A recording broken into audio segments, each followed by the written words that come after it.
So we just got out of the courtroom recess. We won't be back in court until February 9th. The judge did not make a decision. He is going to reach out to the attorneys if he has one. And I want to say that the prosecutor mentioned the case Zamora, the guy who was charged with raping a 13-year-old and assaulting one and was given bail. The prosecutor wanted to make it clear in the courtroom that the prosecutor in Victorville did not want that gentleman to get bail, but he did anyway. What does that mean? The judge has discretion to give bail even when the prosecutor says no bail. And in that case, a child molester with 21 guns, many of them unserialized, was able to get bail. The other thing I want to say is the prosecutor mentioned that this group used sophisticated technology or information to get people's addresses, including John Doe 2. I think he is very much incorrect in that assessment.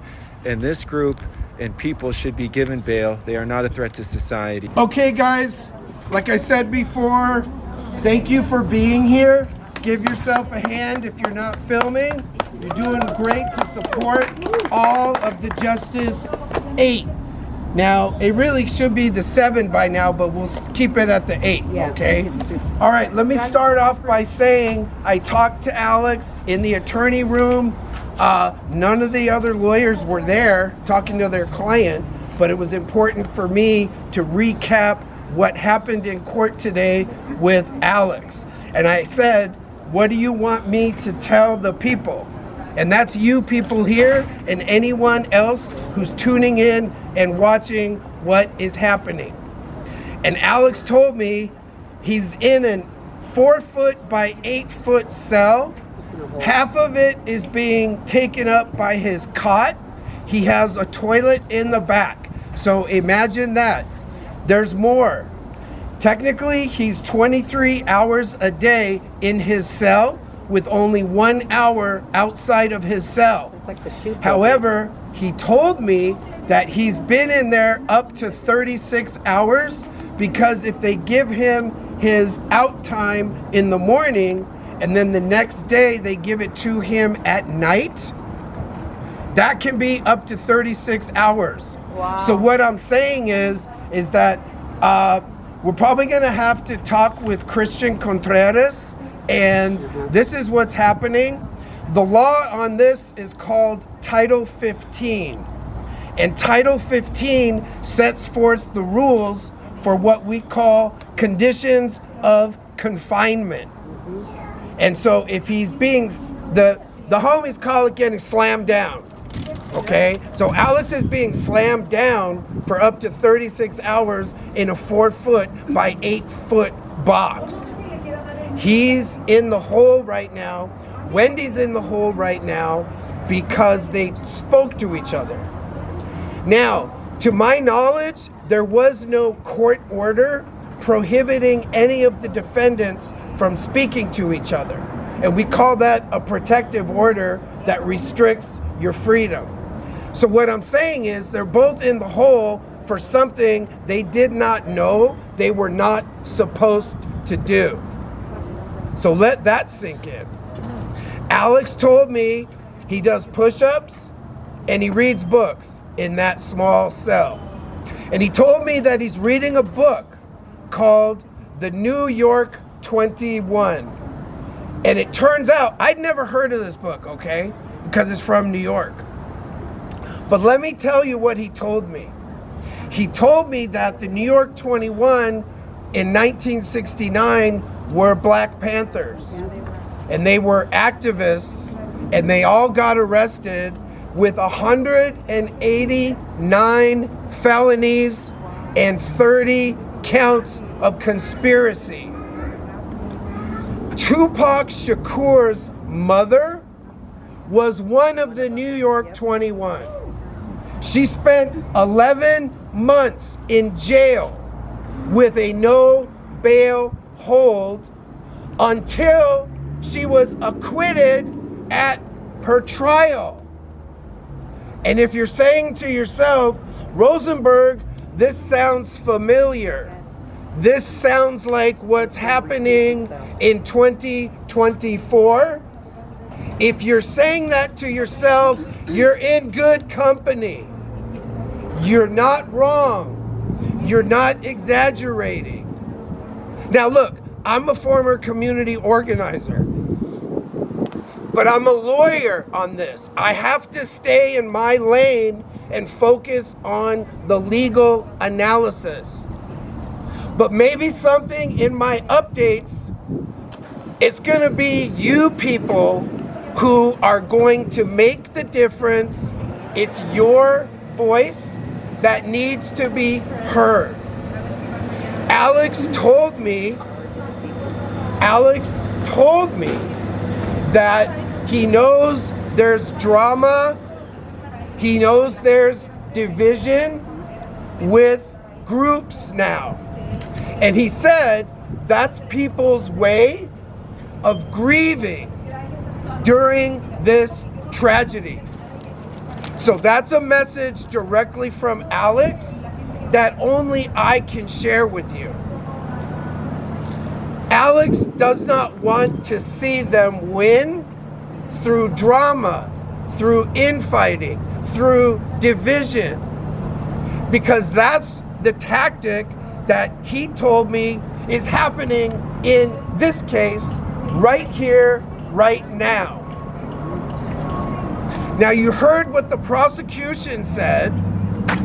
One of the things that they said was they have, quote, information about online sourcing, online mining of data, and that is how the group allegedly found where John Doe 2 lives. I can tell you, ladies and gentlemen, that as I stand here, I don't think I have that in the discovery. The prosecutor is allowed to say things and not even turn it over to us. So here's what I'm trying to say. Alex told me that the reason they knew where John Doe lived is some guy came up to them and said, "Hey, I know where John Doe lives."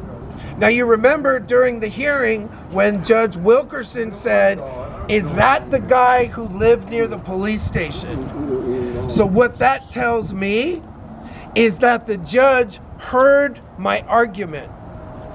He was quoting from the Rosenberg playbook. That was a good sign for me. We went in the back with the judge in chambers because I wanted to see what we were going to do. Was the judge going to let us respond to the DA's response? And the judge said that he was inclined to do a decision by minute order, which I think he said, you guys heard that. And we set a date for February 9th. So what I anticipate happening is that we're going to get a minute order, yay or nay. Now, when we were in the back, the defense lawyers were saying, you know, if we get bail, conditions of bail. But the judge has this great poker face. Okay, so it's really hard to read. But that's his style. But that's the person that's going to make the decision on this case.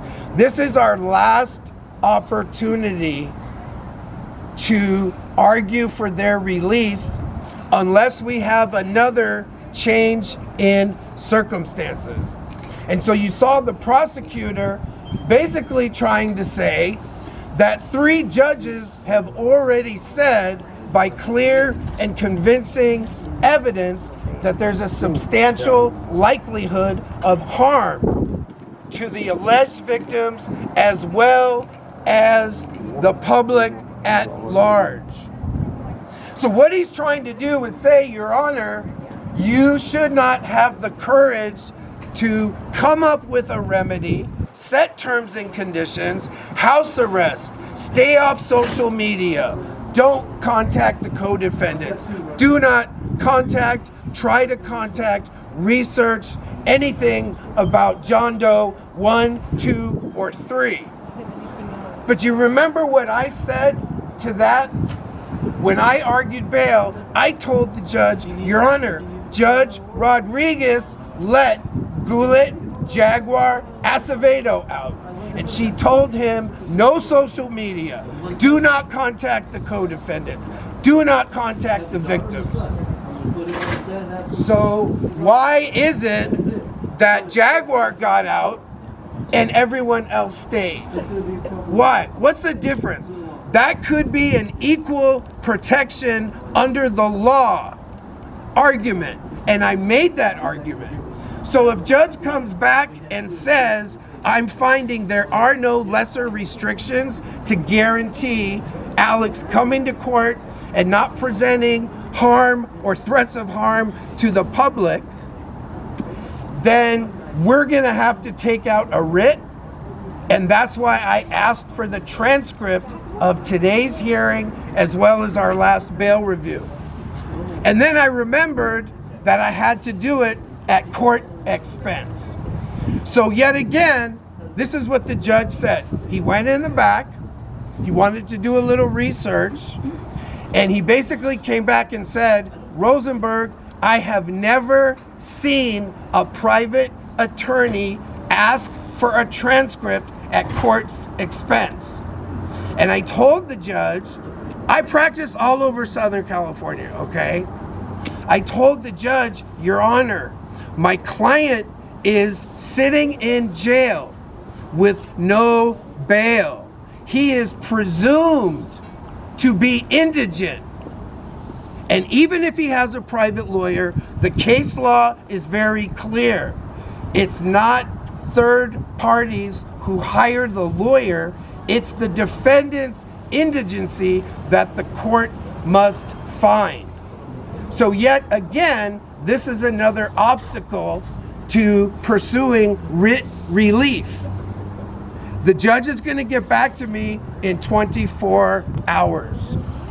So maybe with Checkpoint's help, we'll do a little post and update you on that issue.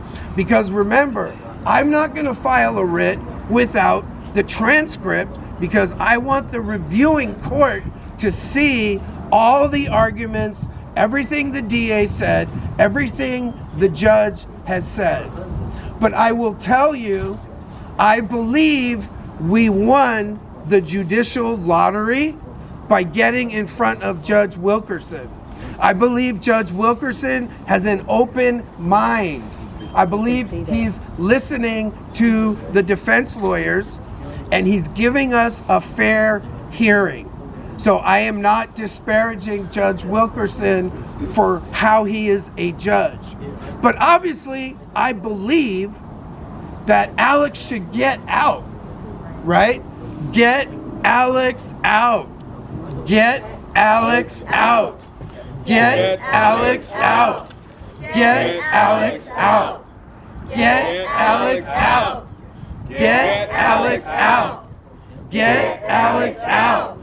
Get Alex out. This is why we always Film police. subscribe to Mr. Checkpoint on YouTube and send your cop videos to MrCheckpoint.com/submit.